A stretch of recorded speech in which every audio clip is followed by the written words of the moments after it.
The asbestos issue is not a thing of the past. It continues to this day. We want to end this man-made disaster. So let's ban asbestos. Well, thank you. My name is Bill Ravanesi. I'm a photojournalist and a documentary photographer, and done that for 2.5 decades or so, and then went to, I think at age 40-something, into medical school and worked on a few more degrees.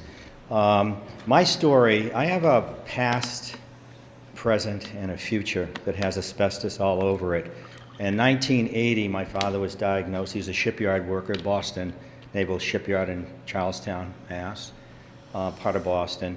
He was diagnosed with pleural mesothelioma, and they gave him 6 months to live, and he lasted about 4 months. And like we've heard earlier today, I actually, in 1980, had never heard the word mesothelioma before. And probably sat back for several months to figure out, through the grief period, how I was going to deal with this. At that time in my career, I was documenting the United Farm Workers up and down the West Coast, and had finished one big leg of that documentary, and came back and decided that I was going to start researching asbestos. And so I sort of took note of who the legends were at that point, and that brought me right to Mount Sinai and to Dr. Irving Salikov. Dr. Irving Salikov had mentioned that there were a series of interesting articles in the New Yorker. So I headed off to a bookstore, the Strand bookstore in New York, and found, to my surprise, a book that caught my attention immediately, Expendable Americans. If you haven't read it, it's really a powerful book written by Paul Brodeur from the New Yorker. It was one of his several books on asbestos. I think his magnus opus is called Outrageous Misconduct, the Asbestos Industry on Trial. Okay. Well, you know what I'll do while I'm waiting for the 1 second? I'd like to read you something that I wrote 25 years ago. Breathtaking, the Landscape and Biography of Asbestos is a national traveling exhibition. It's probably been to a dozen museums and 8 or 10 college galleries. I'm going to quote myself here from, I wrote this in 1989. Amid the controversies over liability for past exposures and prevention for future instances, the victims of asbestos-caused diseases were and still are strangely missing from our sight. To the degree that we see them at all, it is usually as objects rather than subjects, statistics to be recorded, cases to be diagnosed, or plaintiffs to be deposed.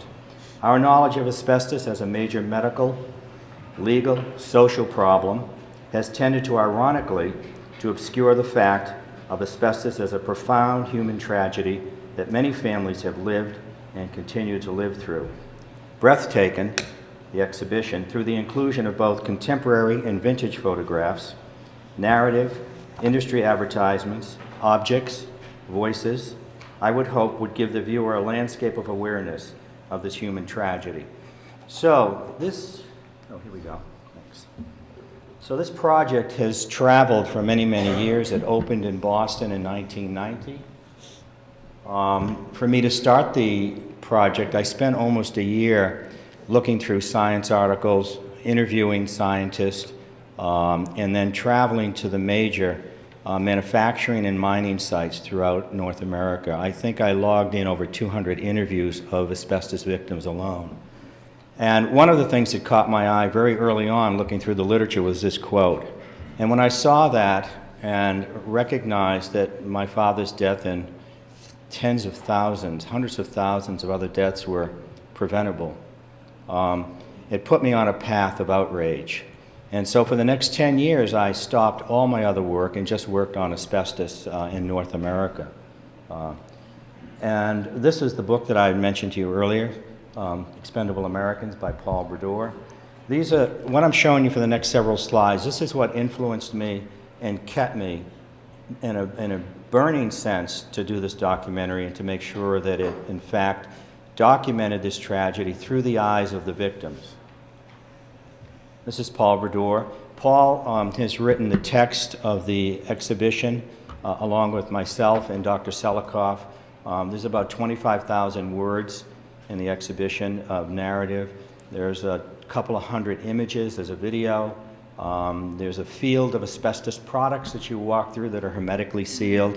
What we've heard of earlier, talcum powder, a toaster, industry ads that will say from John's Mansville and others, from the breakfast table to the power plant, we make your life better. Probably 30 ads like that to show what the industry thought of themselves. And this was another book that I pretty much digested in a couple of days in the very beginning. So I sort of armed myself with the knowledge that was being written about at that point in time, and then took that into the field to sort of inform how I was going to photograph this tragedy. And one of the things that this is Dr. Irving J Salikov. Irving was very, very helpful to me, put me under his wing, let me use his office on certain days when I was in New York, and helped plug me in with many other scientists that I wanted to interview. He's a legend, and he's very much missed. He's one of the few scientists, physicians out there that took no prisoners with the press and took no prisoners with the asbestos industry themselves. And of course, many of you probably know this is what I think was the most important study that I had read at that point on the insulation workers, published in 1964. Some people who influenced my sort of early understandings of this is Barry Castleman on the left, and he's. Does anybody know what he's holding? Does anybody want to guess what he's holding there? Right there? Well, it's salt. And guess what's contaminated in the salt? Asbestos. Barry broke that story way back in the, I guess, mid to late 80s, probably around 86, 87. And that's Jim Fite, stage left. Jim was the president of the White Lung Association based out of Baltimore and was a very strong advocate along with Paul Safchuk at the White Lung. Now, I want to sort of go back in time. This is from the 1950s. This is Joe Daraban, who worked at the Johns Manville plant in New Jersey. He had just gotten married. He's probably 20 or 21 years old in this image. And he's given some gifts by his co-workers for his marriage, a rolling pin for him to give to his wife, so when he got out of line, she could whack him with it. And a clock so he could make sure he get to work on time. One of the issues that I had photographing this, a lot of the asbestos victims were seemingly healthy on the outside, but rotting away from the inside. And visually, that became an obstacle for me to figure out how to do this project. So what I decided to do was to start photographing a select group of about 20, 25 different people from different areas, Canada, the Northeast, Charleston, South Carolina, and on the West Coast, and to photograph them over a series of years, next 6 or 7, 8 years, and also get images of them from their family. So we created in the exhibition, there's a sequence of 14 images of Joe here, starting off in the factory when he was 20, and all the way up to when he died. And you can see the sequences. This is him at 64 years old. And I guess a lot of the Manville workers I photographed, I sort of saw them as industrial gladiators who weren't going to come out of this alive. And this is Joe just 6 months after that last photograph, and 2 weeks after this photograph, he died from asbestosis. Didn't live long enough to get lung cancer or mesothelioma. This is Paris Jenkins from the Motley Rice group down in Charleston. Paris is probably one of the most important, I would say, shipyard workers to Motley Rice. He connected them with many other shipyard workers, helped them out, got into the sites, brought products out, documented things. And Paris, I think Paris's daughter still works as a paralegal at Motley Rice. I should also say, from a point of disclosure, that this documentary took over $500,000 to do. And Motley Rice and Mike Thornton of Thornton and Normus in Boston were two very generous supporters of this over the time of the project.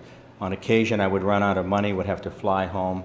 I'd call Ron up, and I'd get an infusion.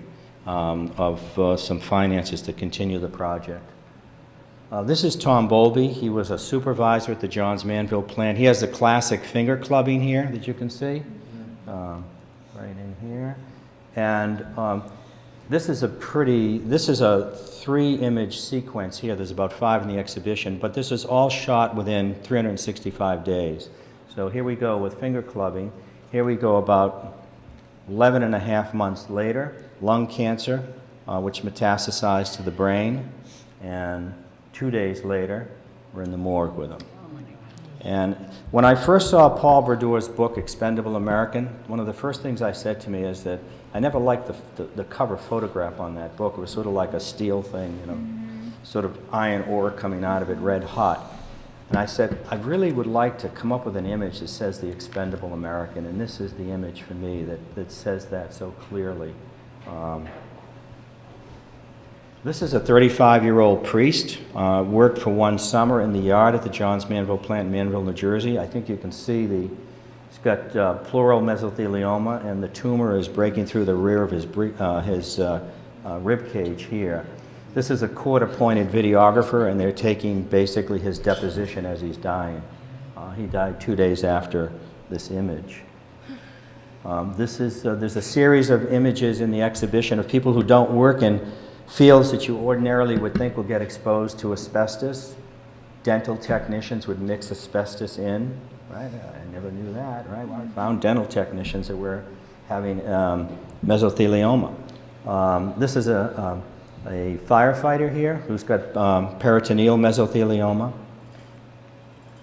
This is in 1986 in JM, Johns Manville, Waukegan, Illinois.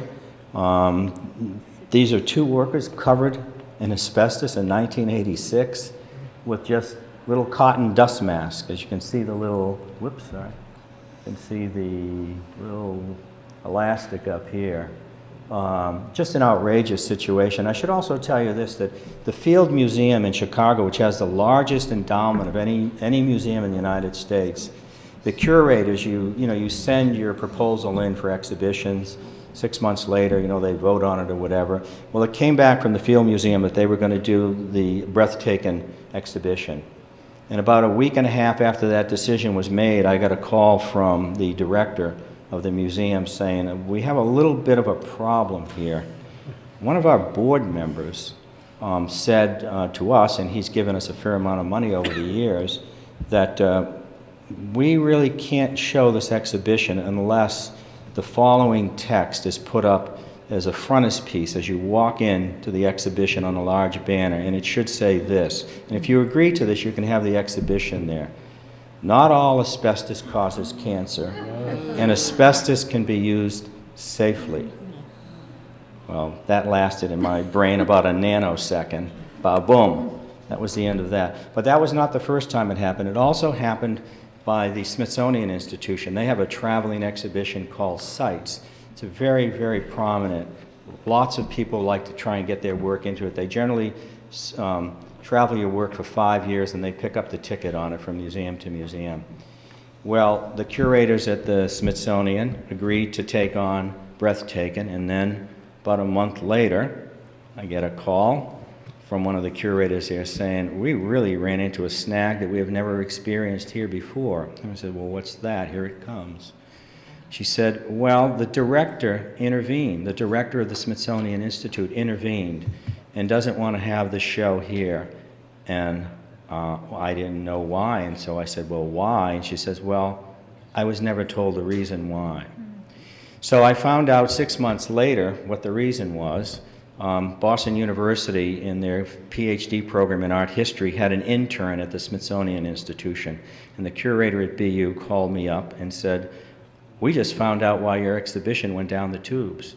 It's because they were planning a year from then to have an abatement project of all of their buildings in the Smithsonian Institution, and that the director was afraid that if the staff across all of those buildings had gone through this exhibition, that they would get, excuse my language, their asses sewed off. So that ended that show. So a couple more quick images. This is in Philadelphia with the City Hall Annex. It's being picketed. What's your pleasure? Mesothelioma, lung cancer. And this is an aerial view of the plant in Johns Manville. And I just want to draw your attention to this area right here. See all this white stuff? Well, this is the asbestos dump. And I want to show you how unbelievably outrageous corporations can be. Here's the next image. There's a housing complex they built right over it. There's a swimming pool, and the name of this is called Lost Valley. Right? There's only one way in and one way out.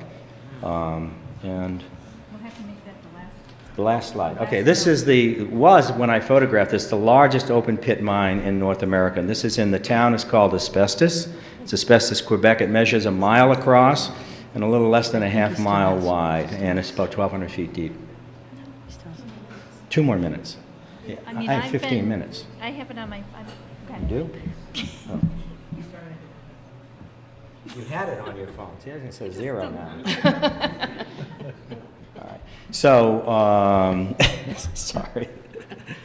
So I'll just stop there, and thank you very much.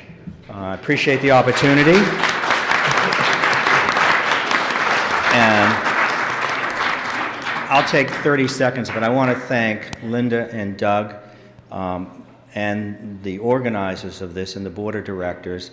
This has been a phenomenal day. It's so well organized. Congratulations, and you've really blown me away. So thank you very much for the invite.